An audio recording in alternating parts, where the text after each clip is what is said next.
Boa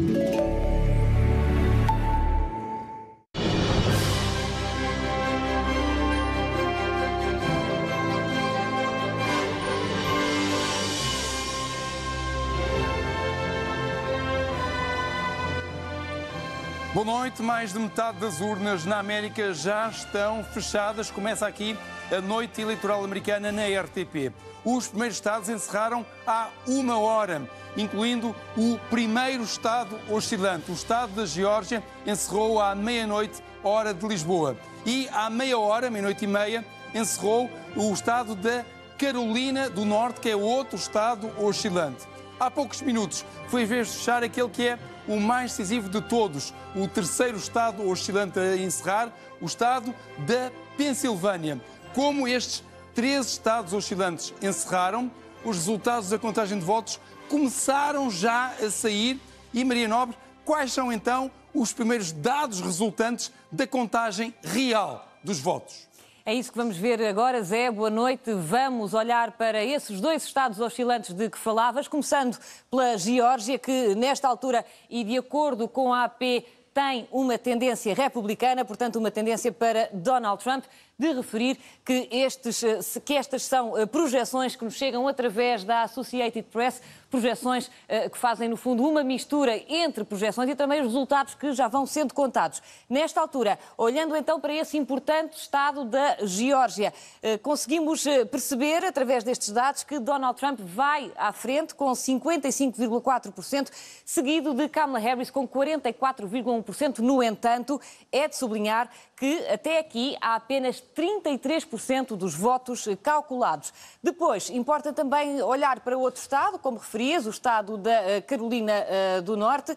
O estado da Carolina do Norte que, nesta altura, está com tendência democrata. Ora, isto será aqui uma novidade se de facto se confirmar. Vamos olhar ao detalhe para este estado, que fechou há relativamente pouco tempo ainda, portanto há ainda 5% apenas, aliás, 5% dos votos contados, mas a verdade é que nesta altura Kamala Harris segue na frente com 52% dos votos, mas a curta distância está Donald Trump, que tem 47,1% dos votos. Ainda assim, tudo pode acontecer esta noite e até nos próximos dias. Mais de metade dos estados já fecharam, como de resto já aqui lhe dissemos, e a verdade é que estamos todos de olhos postos naquele estado que é a Pensilvânia, um dos mais importantes porque vale 19 delegados, fechou agora e pode decidir o próximo presidente dos Estados Unidos. Mas recorde que tudo ainda pode mudar. A eleição do novo presidente dos Estados Unidos da América tem um impacto global. Como vai ser aqui na Europa e que efeitos terá numa economia aberta como a portuguesa? Estas são algumas das questões que irei tratar com os meus convidados ao longo da noite, os deputados Pedro Delgado Alves, do PS, e Liliana Reis, do PST, e mais à frente os comentadores da RTP, Raquel Varela e Rodrigo Moita de Deus. Seja qual for o resultado, esta vai ser uma noite histórica. A América terá pela primeira vez uma mulher na Casa Branca ou dará um segundo mandato a um presidente que foi derrotado em eleições anteriores. Zé. Donald Trump está a passar esta noite eleitoral em Palm Beach, na Flórida, de onde nos chegam as imagens em direto, justamente de Palm Beach, e também o quartel-general eleitoral de Kamala Harris está montado na Universidade de Howard, em Washington, onde a candidata democrata estudou e de onde nos chegam estas imagens igualmente em direto. Ligação à América com as equipas da RTP, Canda Pinto em Washington, com os democratas João Ricardo Vasconcelos em Palm Beach, com os republicanos. Começo contigo, João. Houve umas alegações de Donald Trump relativas a fraude massiva na Pensilvânia. Que alegações são essas, para daqui a pouco ouvirmos o que é que se diz na Pensilvânia? As alegações não foram muito explícitas. Donald Trump fez apenas uma publicação na sua rede social, alegando que o ato eleitoral na Pensilvânia estava a decorrer de forma fraudulenta. Não é algo que é novo, já o tinha dito ao longo das últimas semanas de campanha eleitoral. Insinuou até quando houve problemas com o pedido de registro prévio de alguns eleitores. Estamos a falar de 2.600 pedidos de inscrição, não de voto, em que 200 terão sido detectadas como irregulares porque a letra, a caligrafia era exatamente exatamente muito semelhante e a assinatura também. Esses pedidos de inscrição foram separados, essas pessoas não puderam votar e esses processos encaminhados para um inquérito de crime aberto pelo Ministério Público da Pensilvânia.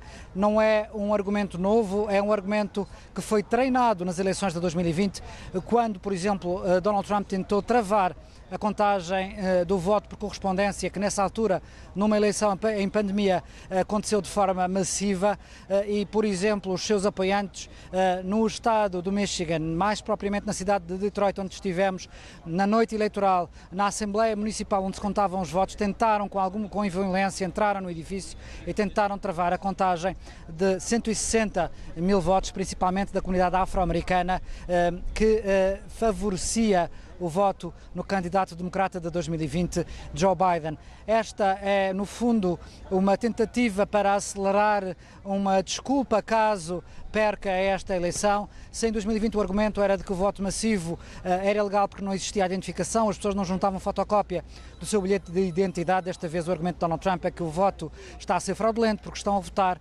imigrantes ilegais. O facto é que há uma acusação de fraude massiva. Vamos para Washington. Cândida Pinto, qual é a resposta das autoridades a esta alegação de Donald Trump?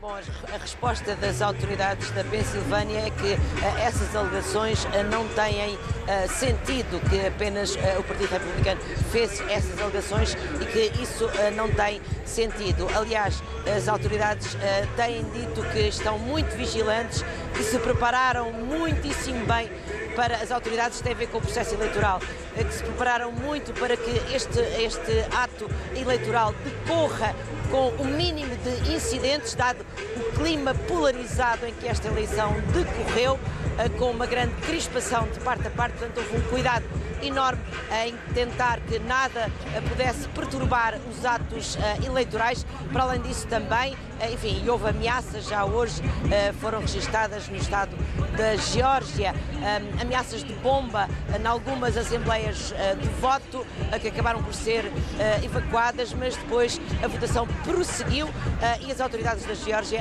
atribuíram essas ameaças feitas online e também por cartas em cirílico, atribuíram à Rússia.